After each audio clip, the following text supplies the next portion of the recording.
नमस्कार मंडळी. आज आहे 9 जुलै 2026.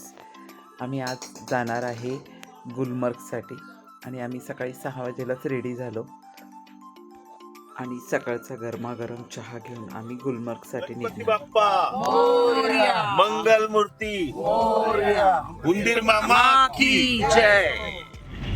अशा प्रकारे आमचं श्रीनगर ते गुलमर्ग 100 किलोमीटरचा प्रवास सुरू झाला आणि रस्त्यात आहे ना आम्ही एक सफरचंदाच्या बागेत थांबलो. सुंदर अनुभव. इतकी सफरचंद लागलेली होती, अगदी लदबदून झाडं भरलेली होती. खूप सुंदर अनुभव.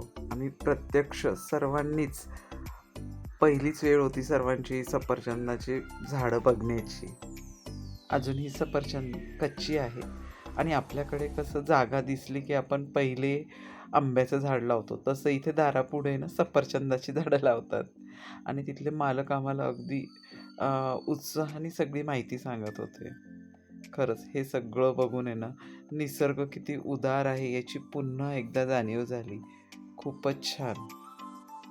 हे आहे पीच फ्रूट आणि हे सगळं बघून आता आम्ही आमच्या पुढच्या प्रवासाला निघालो. आणि आमचा गुलमर्गला जातानाचा रस्ता अतिशय सुंदर होता. वळणावळणाची रस्ते, उंच उंच सुरूची झाडी आणि हिरवागार निसर्ग. खूप सुंदर. पुढे फोटो स्टॉप होता म्हणून आम्हाला तिथे थांबवण्यात आलं. सुंदर निसर्ग. सर्व अगदी फोटो सेशनचा आनंद घेतात, ते निसर्गाचा आनंद घेत आहे. आपल्या सुंदर सुंदर आठवणी फोटो स्वरूपात साठवून ठेवत आहे. इथे गुलमर्गमध्ये आता आम्ही पहिले नाश्ता करणार आणि नाश्त्यामध्ये आहे शेवयांचा उपमा. आणि ही पूर्ण टेकडी फुलांनी भरली आहे आणि हे ते मंदिर आहे जिथे राजेश खन्ना ममताजचं जय जय शिवशंकर गाणं शूट झालं होतं. आणि अशा निसर्गाच्या सानिध्यात आम्ही नाश्ता करतोय. या नाश्ता करायला इथपर्यंत आम्ही गुलमर्गच्या इथपर्यंत स्टॉपपर्यंत आलो आणि इथे बस लावून दिल्या आणि इथून आता गंडोल्यापर्यंत आम्ही अशा गाड्यांनी चाललोय. 8-8 सीट घोड्यांचाही ऑप्शन आहे आणि नसेल तर अशा गाड्यांनी 8-8 सीट भरतात. ते 500 रुपये पर पर्सन ठरलं. मोठे ग्रुप होते म्हणून तर 700-1000 असे घेतात. त्याच्यात ते गंडोलापर्यंत घेऊन जातात आणि 5 पॉईंट दाखवतात असं ते म्हणतात. ते तर बघू आता आमचं आम्ही 8 मेंबर बसलो गाडीमध्ये आणि असं पुढे जाणार.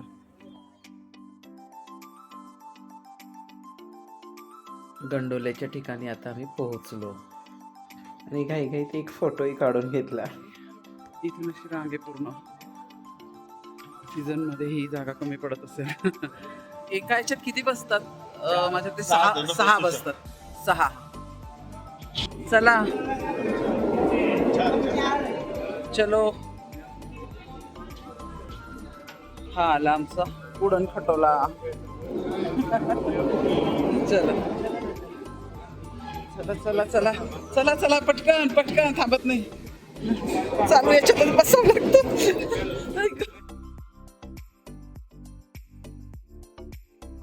आणि ह्या गंडोल्याने आम्ही आता गुलमर्गच्या फर्स्ट फेजला जाणार.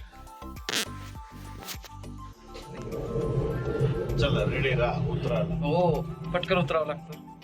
एप्रिल मे महिन्यामध्ये इथे पूर्ण बर्फ असतो आणि आता सगळीकडे हिरवागार निसर्ग आहे. काश्मीरचं प्रत्येक सीझनमध्ये एक वेगळं सौंदर्य बघायला मिळतं. खूप सुंदर. पुढे मी माझा स्वतःचा घाबरत एक छोटासा व्हिडिओ टाकते. घाई झाली बोलायला थोडीशी. आणि मी खूप मला जसं आपल्याला सगळ्यांना निसर्गाची आवड असते, फिरायला आवडतं. मला पण खूप फिरायला आवडतं आणि हे सुंदर सुंदर क्षण आहे ना कॅमेरामध्ये फोटोमध्ये साचवायला आवडतं. व्हिडिओ जास्त काढते आणि मी ते बऱ्याच वेळा स्टेटसला टाकायचे. तर बरेच जण म्हणायचे की तुझे हे सुंदर अनुभव आहेत ना, तू लोकांपर्यंत पोहोचवले पाहिजे. आणि म्हणून म्हटलं चला आपण हा एक प्रयत्न करू. तर मी माझे हे सुंदर सुंदर ब्लॉग तुमच्यापर्यंत पोहोचवते. आवडले तर नक्की सांगा. अगदी प्रामाणिक प्रयत्न आहे माझा, की तुम्हाला जे दाखवता येईल मला जे गोष्टी असं वाटतंय की ह्या तुम्हाला सगळ्यांना दाखवल्या पाहिजे, मी त्या दाखवते. जर त्याच्यामध्ये तुम्हाला असं काही वाटलं की मी ह्याच्यामध्ये अजून हे ॲड केलं पाहिजे, ते ॲड केलं पाहिजे, तर नक्की मला तुम्ही सांगा. नाही आवडलं तर निश्चितच का नाही आवडलं त्याचाही मी विचार करेल. तर असं सगळं आहे आणि ह्या सुंदर निसर्गाचा आनंद घेतोय आम्ही. चला बस मी बोलतोय. माझ्या मैत्रिणीच्या आग्रह खातीर मी कॅमेऱ्यासमोर बोलायची हिंमत केली. काही चुकलं असेल तर दुर्लक्ष करा. आता आम्ही परत खाली यायला निघालो. जीपमधून जाताना मंडळी आमची गाडी या रस्त्याने जात असताना दोन्ही बाजूनी इतकी सुंदर रंगबिरंगी फुलांची अखंड चादर अंथरली असं वाटतंय. जिथे नजर जाईल तिथे फुलंच फुलं होती, हिरवीगार पूर्ण आणि थंडगार वारा. आणि मनात एकच विचार येत होता, देवानी इतका सुंदर निसर्ग कसा बरं घडवला असेल. खूप छान. आणि अशा सौंदर्यासमोर खरं तर शब्दच अपुरे पडतात. सुंदर फुलांनी भरलेला रस्ता आणि अशा सुंदर ठिकाणी आम्हाला गाडी थांबवण्याचं आणि फोटो काढण्याचा मोह काही आवरला गेला नाही. आणि आम्ही ते गाडी थांबवून फोटो काढले आणि असं वाटत होतं आपण रस्त्यावर नाही तर एखाद्या परीकथेतील फुलांच्या दरीतूनच प्रवास करतोय.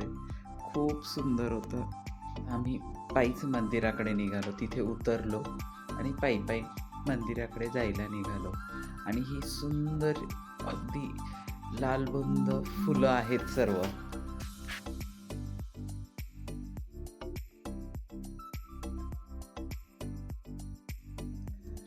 दोन्ही बाजूला हिरवाईने नटलेल्या सुंदरशा ह्या टेकड्या आणि चारही बाजूला फुललेले हे फुलांचे सौंदर्य.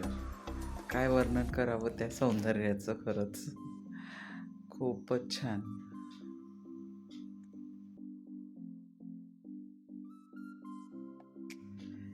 आणि माहिती आहे मंडळी, इथून चालताना प्रत्येक पाऊल टाकताना असं वाटत होतं निसर्ग स्वतः आपल्याला देवाच्या भेटीसाठी या सजवलेल्या वाटेने घेऊन चाललाय. खरं सांगू, इथलं अप्रतिम सौंदर्य पाहिल्यावर या निसर्गाचं कौतुक करायला शब्दच सापडत नाही. कधी कधी निसर्गच आपल्याऐवजी बोलत राहतो.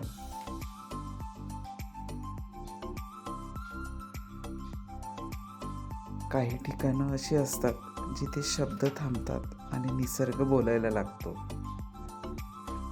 आणि बघता बघता आम्ही मंदिरापर्यंत पोहोचलो. हे अतिशय सुंदर महादेवाचे मंदिर, आजूबाजूचा सुंदरसा निसर्ग. आणि आम्ही छान भोलेनाथाचं दर्शन घेऊन बाहेर पडलो. तर वातावरण खूप छान आहे आणि त्यांचं म्हणणं आहे जेवढे जास्त दिवस ऊन राहील तेवढे हे फुलं फुलतील. एक वेळ अशी येते की हे गवतच दिसत नाही, सगळीकडे ते फुलंच दिसतात, असं त्यांचं म्हणणं होतं.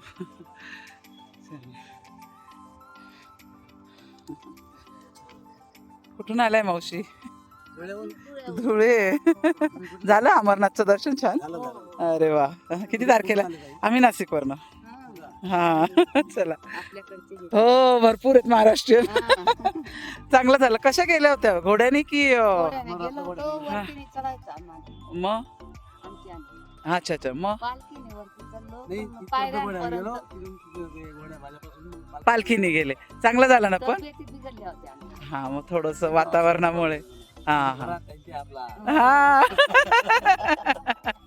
हा चला चला. ओके. मावशींना थोडासा त्रास झाला मी आधीही म्हटलं, अमरनाथ यात्रेचे प्रत्येकाचे अनुभव वेगवेगळे असतात आणि ही सुंदर महादेवाची टेकडी. आता ह्या संपूर्ण निसर्ग सौंदर्याला बाय बाय करायची वेळ झाली आहे. आता चांगलीच भुकीची जाणीव व्हायला लागली आहे.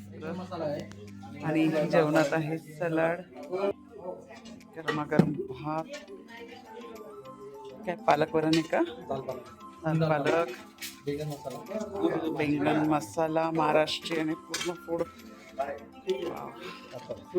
पापड, चपाती आणि हे काय याची का डाळीच्या पिठाची बर्फी आणि हे काय अरे क्या बात आहे. चमचा, मीठ पण देऊन दे ना दादा, मीठ पण दे ना, या 2 वाट्यांच्या मध्ये देऊन दे. हां बस बस बस असं आहे. हां लोणचं देऊन टाकचं आणि लोणचं, असं छानसा मेनू आहे. या जेवायला सगळ्यांनी. आता आम्ही निघालो आमच्या परतीच्या प्रवासाला. गंडोला राईड, फुलांनी नटलेले रस्ते, हिरवेगार कुरण, डोंगर आणि इथलं निसर्ग सौंदर्य हे सगळं आयुष्यभर स्मरणात राहील. दिवसभर निसर्गाच्या सानिध्यात मनसोक्त भटकंती केली आणि आता प्रत्येकाच्या चेहऱ्यावर समाधान आहे आणि थकवा नकळत डोळ्यावर आला आहे आणि सर्व गाढ झोपलेत. मंडळी, उद्या मात्र आमच्या यात्रेचा आणखी एक महत्त्वाचा टप्पा सुरू होणार आहे आणि तो म्हणजे श्रीनगरचा निरोप घेऊन आम्ही वंदे भारत एक्सप्रेसने निघणार आहे कटराला आणि त्यानंतर होणार आहे माता वैष्णोदेवीचे पवित्र दर्शन. तो प्रवास कसा झाला, कोणते अनुभव आले हे आपण पुढच्या भागात पाहूया. तोपर्यंत आनंदाचे नवे मार्ग शोधत राहा आणि सृष्टी अनुभवत राहा.